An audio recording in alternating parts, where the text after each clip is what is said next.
Minimax heat number 2 then. Up on the screen, Ben Horner in the number 12. He'll start on pole position with Tom Nottingham alongside Lewis Goff and Callum Foster on row 2. Daniel Parsons and Isaac Parkinson on row number 3. Sonny Morgan and Oliver Fabricius row 4. Jared Fox-Whiteley and Emily Cooper row 5. Lizzie Mentia and Addison Smith on row number 6. Lucas Blanford starts 13th on the inside of row 7 with Harry Platek Holland in 14th. Melissa Adrian and Jack Stimpson will share row 8. Ben Adrian and Leon Barlow on row number 9. Then we have Jack Burgess, our only novice in the mini class. He'll start in 19th for all of our races, with the exception of the final. If he does make up some places and grab some points, he'll start where his finishing positions deserve him to for the final, but he does obviously have to come through all of the pack.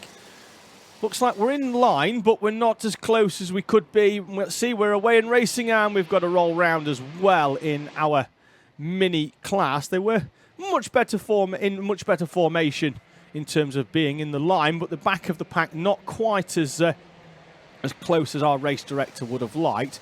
What happens now, though, in these two-stroke classes is during this rolling up lap, they do need to keep up a certain amount of speed for most of the lap, hence why they do spread out a bit. I mean, it's easy to say, oh, well, they should just go really, really slow and bunch up.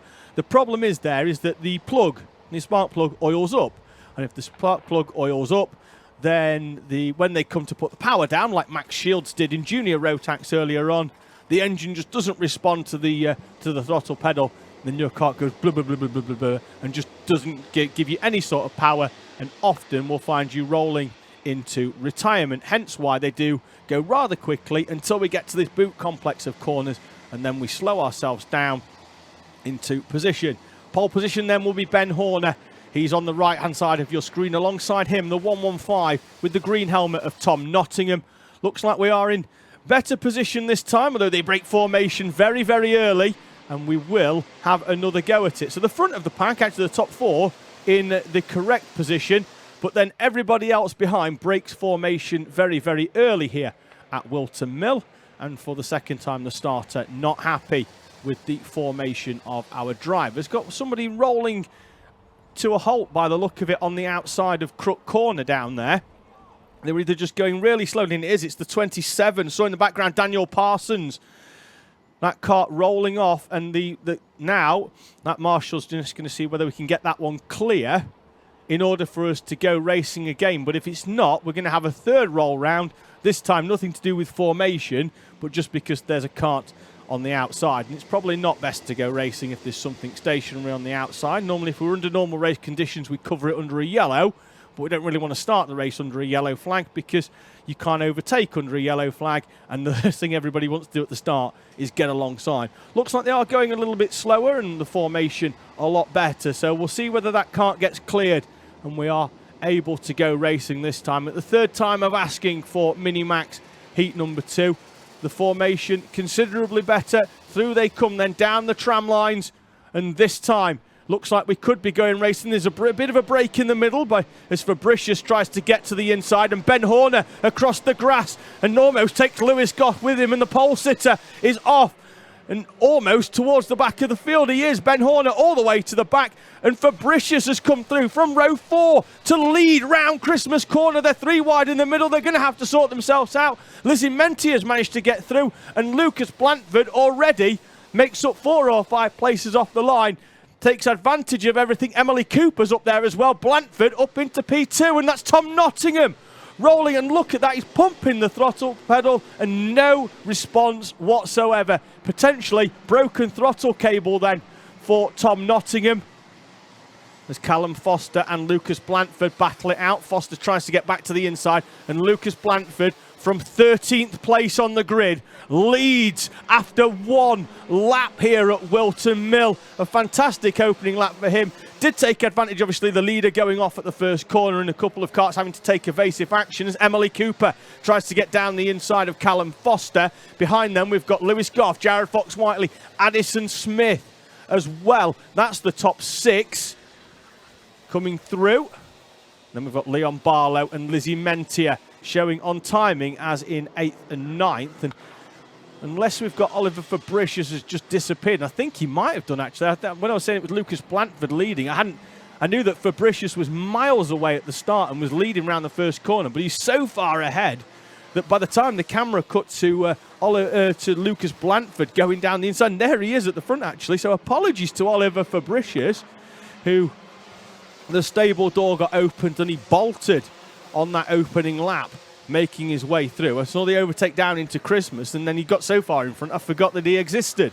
As Emily Cooper goes down the inside of Callum Foster, Lewis Goff then gets balked on exit, and Jared Fox-Whiteley doesn't need 2 invitations, and through he goes. Addison Smith almost took advantage of that as well.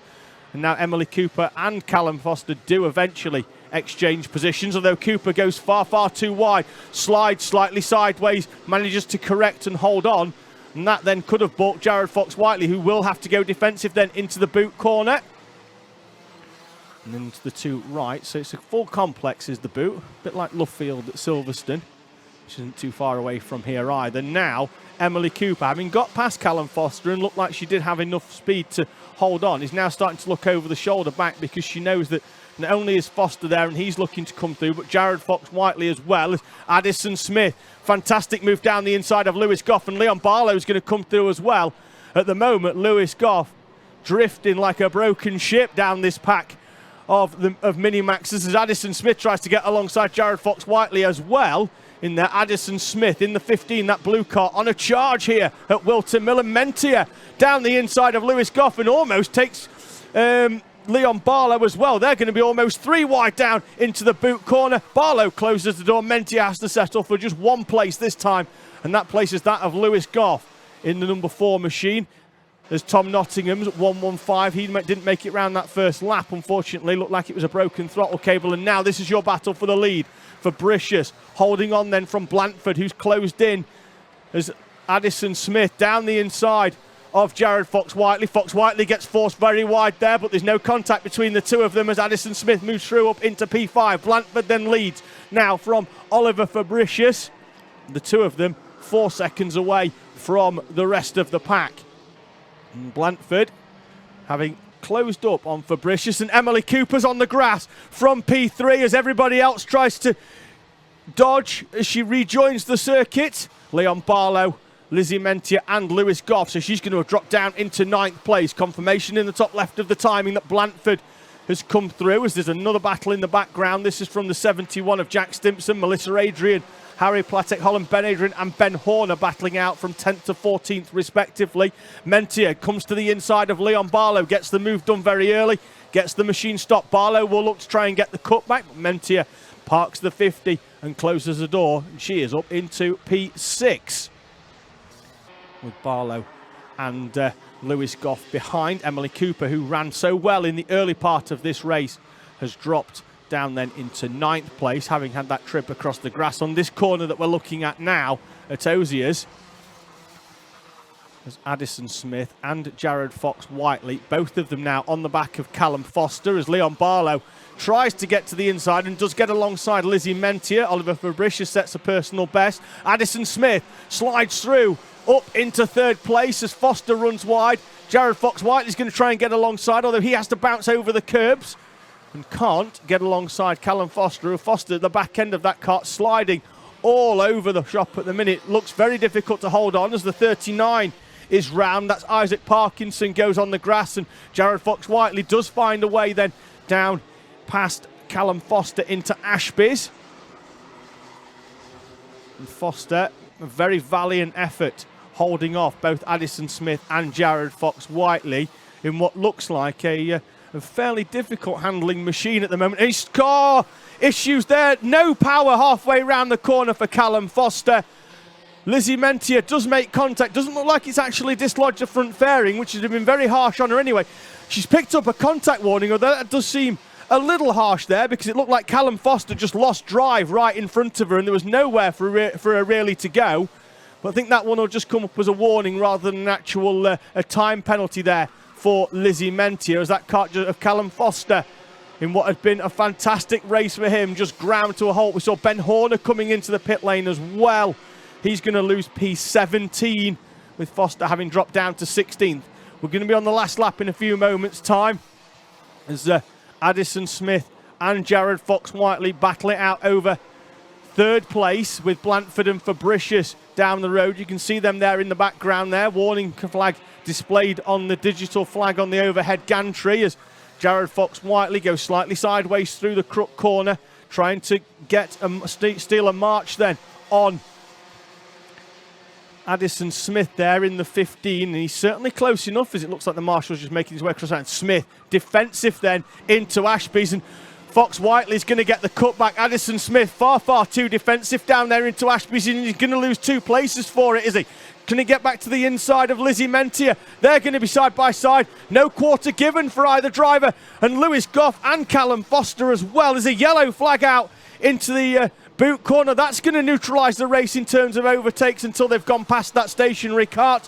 Addison Smith then will hold on for P4. Blandford, Fabricius and Fox-Whiteley the top 3. Smith gets 4th, Mentier 5th, Barlow 6th, with Goff, Cooper, Stimpson and Melissa Adrian completing the top 10